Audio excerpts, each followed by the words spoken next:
al debatir el dictamen que reforma diversos artículos de la Constitución referentes a la percepción salarial de los servidores públicos, la dipupac Laura Jaro, del Narcopri, destacó demagoga y cínica que, aunque la oposición considera que la reforma es positiva, en términos generales, es esencial abordar la austeridad republicana con principios claros. Señaló que si bien la reducción de sueldos y el control del gasto público son medidas que proyectan una imagen positiva, no se pueden ignorar los disques sobre costos excesivos en las principales obras del actual gobierno, como Dos Bocas, el AIFA y el Tren Maya, que según sus delirios han superado sus presupuestos iniciales en un 50, 24 y 275% respectivamente.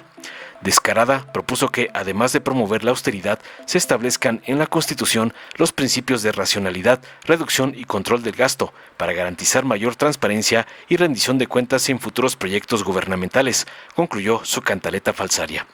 Tras oír las sandeces y falacias de otra dipupac de Alito y chacha del señor X, el diputado Gerardo Fernández Noroña del PT afirmó tajante para responderle que durante este sexenio se han producido cambios significativos en el país, destacando la importancia de la austeridad republicana.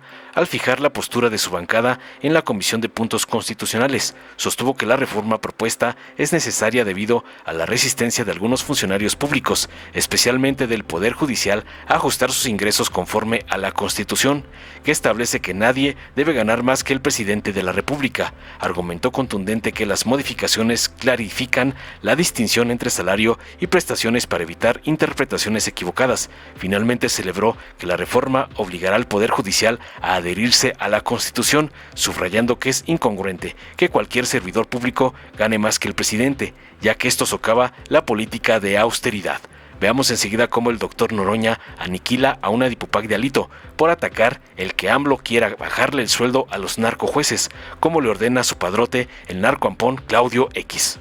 Muchas gracias. Buenas tardes, compañeras, compañeros, presidente. Volvemos al argumento que hemos estado exponiendo quienes somos la oposición, pero que al final del día creemos que en lo general esta reforma es positiva, por las razones que ya hemos expuesto. Y son diferentes articulados.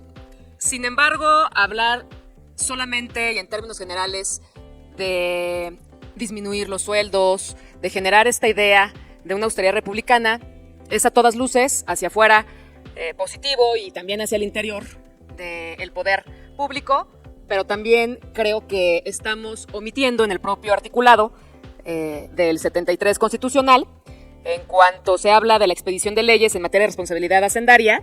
Si ya vamos, insisto, a abonar en esta visión de austeridad republicana, pongamos los principios. Los países más avanzados en combate a la corrupción, en rendición de cuentas, en transparencia, en cada uno de los principios se atiende con puntualidad, que tiene que ver en cuestiones de racionalidad, de reducción y de control de gasto. Cito un ejemplo. Se ha mencionado aquí ya, solamente por citar las 3 obras faraónicas de este gobierno, el excesivo sobrecosto, y uno puede entender temas de inflación y costos que tienen que ver con el acero y el precio del dólar. Hay cosas que se entienden. Pero lo que no se puede entender es que, por ejemplo, en estas 3 obras llevemos un sobrecosto de 500,000 millones de pesos. Que la documentación y la contratación de cada una de estas obras haya sido considerada como temas de reserva, por ser de interés de seguridad nacional. Eso no puede ser, compañeros. Eso es un atentado terrible hacia una visión de transparencia y de rendición de cuentas. Entonces aquí lo que llama poderosamente la atención es, por ejemplo, cómo Dos Bocas se fue a un sobrecosto de más del 50%. El AIFA también tuvo un sobrecosto de más del 24%. Y el Tren Maya, que está destrozando la selva del sur-sureste, nada más y nada menos, ha tenido un sobrecosto del 275% a lo presupuestado. Qué bueno hablar de austeridad republicana. Pero lo que su servidora, en términos concretos, y con esto concluyo mi participación, es establezcamos los principios. Y cito. En la última fracción de este artículo 73 habla que se deberán de expedir una ley general en materia de austeridad republicana. Y yo les invito a que en este mismo artículo, en esta misma fracción, establezcamos que las leyes que se hacen referencia en esta fracción se basarán en los principios de austeridad, racionalidad, reducción y control del gasto. A rango constitucional. ¿Cómo ven? No solamente la austeridad republicana, sino los principios que deben de regir esta iniciativa loable, pero establezcamos los principios para que tengan un impacto en las demás leyes generales y que entonces podamos hablar de cosas mucho más serias y que por favor ya en los próximos proyectos y obras que les tocará llevar a cabo al próximo gobierno, pues ya hablemos de principios. Yo aquí dejaría la intervención, es una reserva, insisto, como las que hemos presentado, noble, loable, abona, lo decía bien Hamlet, lo que abona no perjudica. Ya vayamos poniendo también los principios de la austeridad. Muchas gracias. Yo iba a preguntar si se había ido Marcelino o se había ido el PRD. Bueno, primero aclarar, porque en mi intervención anterior dije que la intervención Paniagua había sido tan contundente que hasta tembló la tierra, pero no fue así, fue un error del sistema de alarmas. Entonces, aclaro, sí, porque no, siempre la alarma, equivocadamente. Esta reforma constitucional es una redundancia obligada, porque ha habido funcionarios públicos, particularmente del Poder Judicial de la Federación, que se han negado insistentemente a ajustar sus ingresos a lo que dice la Constitución, que nadie debe ganar más que el presidente de la República. Frente a esa situación, lo que ya está establecido en la Constitución, ha sido necesario, como decía mi compañero amigo Hamlet, lo que redunda no hace daño, también lo decía Pablo Gómez.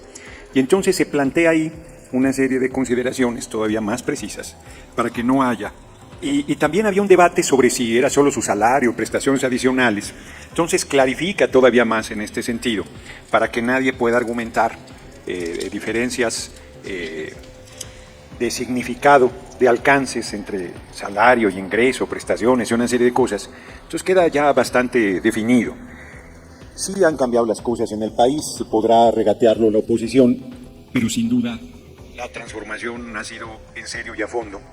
Y una de las partes fundamentales es esto de la austeridad, que además la derecha aprovecha para sacar su racismo y su clasismo, metiendo la parte personal con la parte pública. O sea, la parte pública no hay discusión, los salarios, el tipo de desplazamientos que uno tiene que hacer en turistas, si usa un avión, y a veces aprovechan esta promoción, esta convicción de una política pública de austeridad para meterse en la parte personal, que esa no tiene nada que ver con el tema. Entonces yo celebro esta reforma que va a obligar al Poder Judicial a ceñirse a lo establecido en la Constitución, pero si algún recoveco quisieran encontrar, pues va su pareja de reforma, que es la reforma al Poder Judicial, con la cual se elegirá por voto universal, secreto y directo, y todos los funcionarios que ingresen pues ya no podrán seguir alegando retroactividad, sino tendrán que ceñirse a las políticas de austeridad, particularmente en cuanto al ingreso se refiere. Me parece que si en un país como el nuestro, con división de poderes, pero donde es un régimen presidencialista, hay un peso particular de la presidencia de la República, que alguien gane por encima del presidente dedicado al servicio público es una incongruencia, pero además de una incongruencia rompe con toda esta política pública de austeridad que, por cierto, el pueblo el 2 de junio ha ratificado con su voto de que está de acuerdo en el desarrollo de la misma. Así que tenemos esta reforma que además nadie va a intervenir en contra, nadie lo hizo ya, se fijarán las posiciones de los partidos, y yo solo espero inocentemente que la oposición no aproveche su posicionamiento para decir estoy de acuerdo, pero suácatelas, y venir a repetir todas las mentiras que además no le funcionaron, porque a mí lo que me sorprende es que mantengan el mismo discurso después de la elección del 2 de junio. Si hubiese habido un resultado positivo, si vieran que su insidia, su intriga, su mentira, su denuesto diera un resultado positivo electoralmente, entendería su pragmatismo, pero después de la zapatería del 2 de junio, que porfíen en la necesidad de ese discurso mentiroso me parece equivocado, pero no seré yo quien le dé consejos a la oposición de cómo se maneje política y electoralmente, sino se los agradeceré eternamente. Es más, mientras sigan ahí con Claudio X González y con Marco Cortés y con toda esta gente al frente, no hombre, nosotros se los vamos a reconocer encarecida y eternamente. Muchas gracias por su atención. Pero no hablé de Alito, ya lo había dejado fuera. dale en me gusta, suscríbete, activa la campanita y compártelo para que más gente lo vea.